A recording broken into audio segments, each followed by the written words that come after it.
You're sitting at home, and that itch to build something of your own is finally too loud to ignore. So you do what we all do. You go online. You start searching for the perfect business. And very quickly the data starts talking to you. Americans love pizza. We really love it. Nearly 3 billion pizzas are sold in the US every single year. It's a close to $50 billion industry. That's bigger than the US box office, bigger than the entire domestic film industry. And unlike movies, people don't wait for a special occasion. They order pizza on regular days, bad days, lazy days. It doesn't seem to care about recessions, trends, or politics. It feels bulletproof. You look at those numbers and think, if I can just grab a tiny, microscopic slice of that pie, I'm set. You're not trying to build the next global empire. You just want to be successful, to build something that actually works. At this stage, you're focused on demand, and honestly, demand looks like a sure thing. So you jump, you open the doors. You've got fresh ingredients, a cool logo, and a grand opening banner hanging in the window. The first few orders come in, and for a brief moment, it feels like you've made it. Then the quiet hits. Those long, empty stretches on a Tuesday afternoon. Slowly, you realize your mind is doing more math than dreaming. You start thinking about rent, about electricity, about payroll. Then you notice something else. There are 3 big pizza chains within a 2-mile radius. They can sell a pizza for half your price and deliver it in 20 minutes. This is where the walls start closing in. You realize you didn't do bad research, you did partial research. You focused on the yes, the market size, but ignored the how, the brutal reality of competition. You assumed being good would be enough.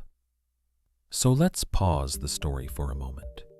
If you're going to survive this, you need to do the research you skipped. Look at the empire.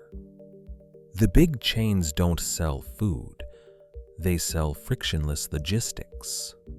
They've turned pizza into a utility, like your internet or your water bill.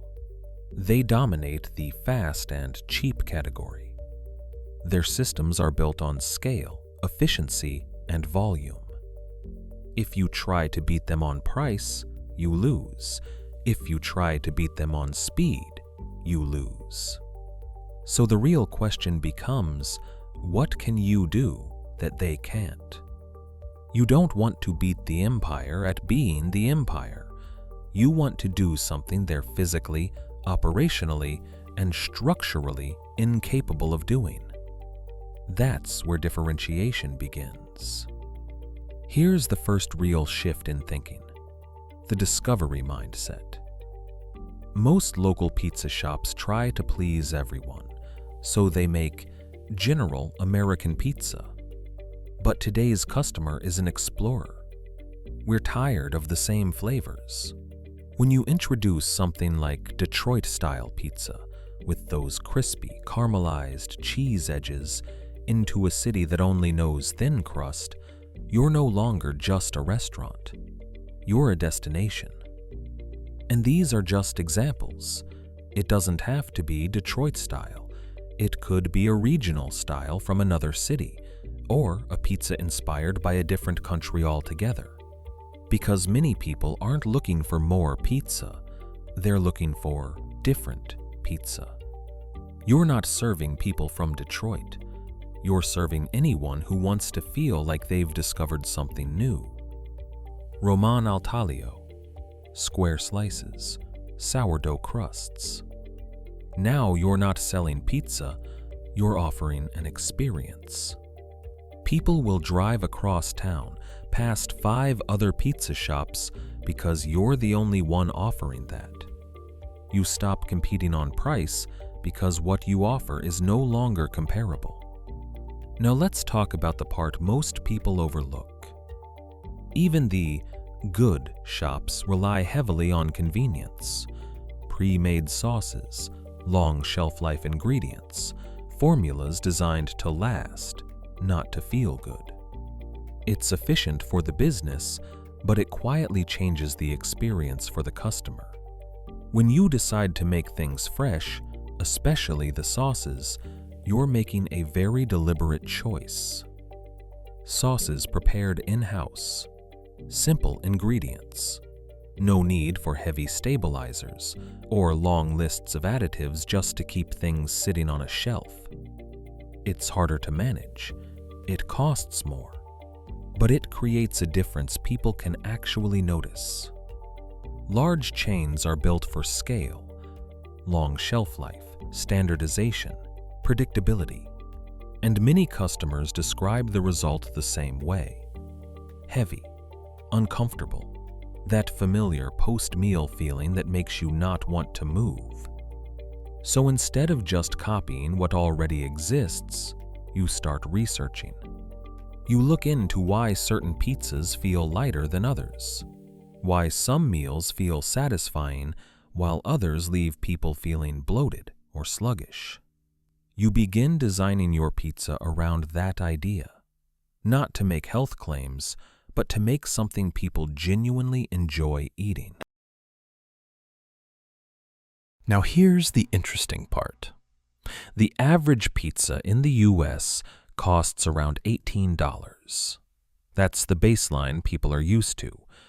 But when customers can see the ingredients, see the preparation, and understand why your product is different, price stops being the main conversation. Charging $25 to $30 no longer feels expensive. It feels intentional. They're not just paying for pizza, they're paying for freshness, for transparency, for something that feels thoughtfully made and doesn't leave them feeling uncomfortable afterward. Before we end, one important thing. This video is not a guarantee that any of the ideas discussed will make a pizzeria successful, and it's not a lecture on how to be better than others. This is simply an exploration of what can be done differently in a crowded business, ways some people think, experiment, and try to stand apart from the majority. Some of these ideas may have been tried before, some may feel familiar, some may feel unusual, and some might be rare enough that very few people even consider them. That doesn't mean they'll always work, or that they won't. It means they represent a different way of thinking. And that's what this channel is about. Exploring business ideas, strategies, and thought processes, sometimes connecting them, sometimes reshaping them, and sometimes creating new ideas altogether, so that somewhere, someday, they might benefit someone. If you found this video useful, you can support the channel by liking it, and let me know in the comments, did you already know about these ideas? Or how do you think they could have been improved? Thanks for watching. Take care.